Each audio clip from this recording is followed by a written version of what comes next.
consistency. We're just on to the next video. So consistency, this is the thing I explained in my, it's not just a thing. Oh my God, it's like a source, it's a core. Whew. Consistency is what I started to explain in the discipline video. Consistency is just what it sounds like. Consistent C, man. Consistent C's. Isn't that kind of funny that it sounds like consistent C's? You ever went to school with somebody that got consistent C's on grades? It's not too bad, right? Isn't that passing still? Isn't that like 65? I don't know. I didn't get too many C's, but I definitely did in certain subjects, I think. But I was on high honor roll, so I really think it had to be like one class, but I can't remember. Man, sometimes I miss school just for the simple fact that that was one of the easiest games to ever get through of like wasting your time as a young person. I feel there was just so many better ways to educate yourself on life and learn about life than the ways they did it. But it was really the experience of great teachers I had that did not ruin the experience for me. And another thing with belief or reality, just a little thing if you want to take with yourself or if you're in school or you're younger, because I know I had younger people watching me, is that don't believe when people say that this teacher is going to be an asshole or anything, because is this the right saying? It subverts your expectations. Let me see. Subvert expectations means to do something intentionally that people don't expect. That's exactly what the mean teacher would end up doing to you. But I actually could tie that in by saying that's exactly why you don't want to assume that a teacher will be bad if you never met them, is because they could subvert everyone's expectations and actually be an awesome teacher. But that's the thing. Assumptions and all of that play into how someone is going to end up acting within your reality, because if reality is perception, then somebody could be coming in and one person could think this teacher is an asshole and this other person could think the teacher is a great person. So never, that was something that helped me through school, because I really believe I never had any bad teachers. Like that, hands down. If you believe in God, on God, bro. On myself, on my grandma. I never believed I had bad teachers. So I always noticed that people would just start talking shit about somebody who's going to come in. And I'm like, bro, you know how difficult it is kind of being a teacher at times? I feel like some people are on different levels, so I can't say that either. Some people, there's not a lot of people thinking like me as a kid that I've come to learn now as a 23-year-old. I was above my years, people would say. But back to the video. Consistency. So consistency. I'm going to show you something. If you're watching this channel, you're going to see consistency. So just hang on if you need a straight example. If you recognize me from my old channels, then you already know what we're about to get into over here. But consistency. Consistency can compound over time and absolutely change your life if you're doing it on a minuscule type of amount. So say you've got bad breath and you wanted to brush your teeth an extra 3 times a day. I don't know why you would want to do that. Twice a day seems enough for me. Sometimes once depending on what you do, but daytime, nighttime, right? Now imagine if you added that third time, maybe after a certain meal, after a big meal, and you just wanted to have the freshest breath, right? Consistency is a type of programming. It plays in the programming. If you ever heard the book Atomic Habits, they say it takes 21 days to start a new habit. That's also why I'm shooting these videos right now on the 9th, because then from now, 21 days from now will be the 30th of September. So I'm creating new habits within my life right now currently. Roommate just stepped in. She boggled me for a second, but let me go back and listen to what I said. Oh my gosh, the 30th. I almost said the 31st of September, the 30th. Dude, I'm speaking too fast. All right, let me slow myself down. I apologize. I have so much energy to get this stuff out because of my fast and just I've been on a different frequency, man. But let me tone it down a bit, but keep the energy powerful. So yes, they say in Atomic Habits, or the writer of Atomic Habits, I forgot his name, but my roommate has the book, that it takes 21 days to create a new habit. That new habit has to be formed through frequency, but you have to feel it and see it in your mind first, because cause and effect. And very rarely do I run into people that they change the effect instead of the cause, because a lot of the way people deal with reality is within their mind. They come to work in a bad mood, they come just upset, they come up for no reason, and they're always blaming their environment. And that is a key sign that they need to go within themselves and do the inner work so that the outer world is not affecting them, because whatever is going on in your mind is coming out. because the universe is mental. So it's cause and effect first before you can truly change the effect. So whatever way you want to spin it, everything is created outside your mind, or like inside, but outside from your mind first. So that sounds so confusing. But what I mean, it made sense to me because it'd be like I'm telling myself, but you know what I'm saying. From your mind first to the external. Sounds so confusing. I'm sorry.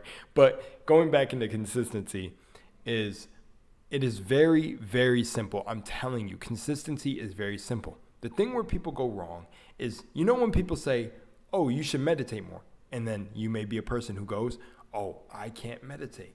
Sometimes you're on the opposite side, but I'm just saying this from the perspective of someone who says, I can't meditate. The reason you can't meditate is because maybe someone has asked you this question 5 times in a week. You're consistently saying over, and this is why I say everything ties together, because now we're going to bring up affirmations. You're consistently affirming that you cannot meditate. So you will not be able to meditate. Your mind is powerful. What you tell yourself is powerful. That's where most of these mental illnesses come from. If it's literally not a genetic imbalance in your mind, you're creating the imbalances. This needs to be realized by a lot of people. And I didn't say this hard enough on my other channel, but oh my gosh, I've been through the ringer with stuff, especially in my family. I don't know how much I'm going to get into it on this channel, but I will. I'll get into the experiences that I've been through and the types of darkness that I've seen in life. Oh my gosh, I could have been a depressed, anxiety-ridden fool, but my awareness will not allow me to, bro. We're stronger than that. We're built as a strong people. It doesn't even make sense to be falling down like this. Like, it's crazy because I'm 23 and I would technically be considered Gen Z, but it's funny how I grew up feeling older than everyone around me. But at the same time, I grew up alongside hard people, some badass people, man. Like so many of the kids, that is weird that I be speaking about this generation like, damn, it's getting softer. This generation is getting softer. But then these be the 17 and 16-year-olds that are like few years, 4, 6, like 6 years under me type shit. No, not really. Ooh, deep. I don't know math. But like, you know what I'm saying? It's like they're so close to me within age. And it's like, but I'm considered Gen Z, or am I a millennium? But I'm not a millennium, so I am Gen Z or shit. I'd be like, bro, I don't consider myself, I don't take these titles anyways. I think they're stupid. But I don't consider myself a part of them because it's like, how are people getting so soft? Like if they had more consistency, discipline, and affirmations, they would not feel like this. We would not be in a society where people need to be validated by others. It makes no sense. Like I validate myself.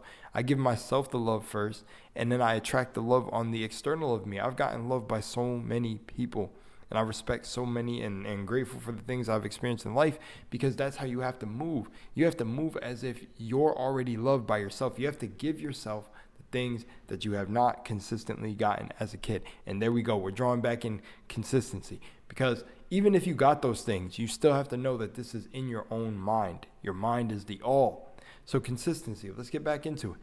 You have to be consistent. If you want to say you want to be a firefighter, man, you better start building up that consistency. Like you better be, everything you eat, sleep, and breathe better be fireman. I'm being a little bit exaggerative, but some people need to start like that. Some people you can start subtly, like my banner. And the reason I called it subtle, that'll be revealed later on. But it's going to be a slow creep. You'll see what I'm talking about.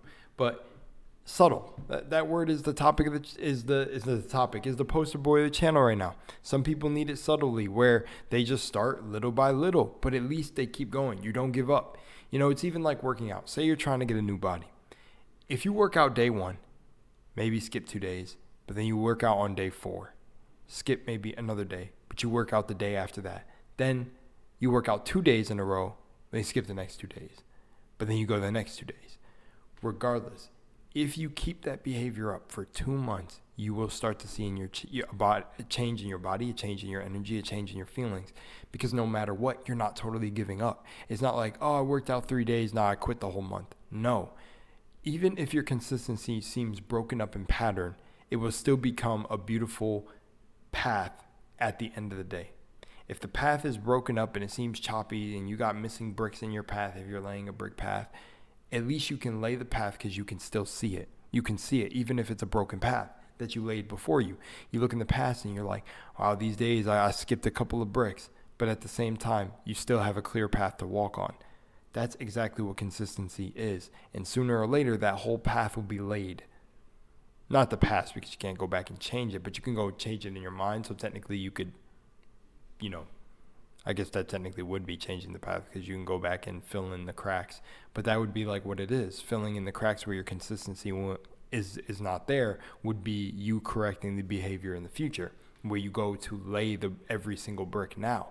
So now you're working out 5 days a week, 2 days off, 5 days a week, 2 days off, or, basically 5 days, weekend off, 5 days, weekend off. And now your consistency is up. That is how you build consistency, ladies and gentlemen. It's action. You got to go for it. You got to do it. But you really got to build it up in your mind, because, listen, you got to fake it till you make it. You have to understand, you got to fake it till you make it. I'm going to make a video on that, bruh. Faking it until you make it. But anyways, ladies and gentlemen, if you enjoyed the video, like and subscribe and all that is going to support me and push me forward to do this stuff. You don't have to. You're free range human. I'm taking that from the Out of Middle show. But yeah, go and do you. I'm telling you, consistency is it. I'm out of here. Peace.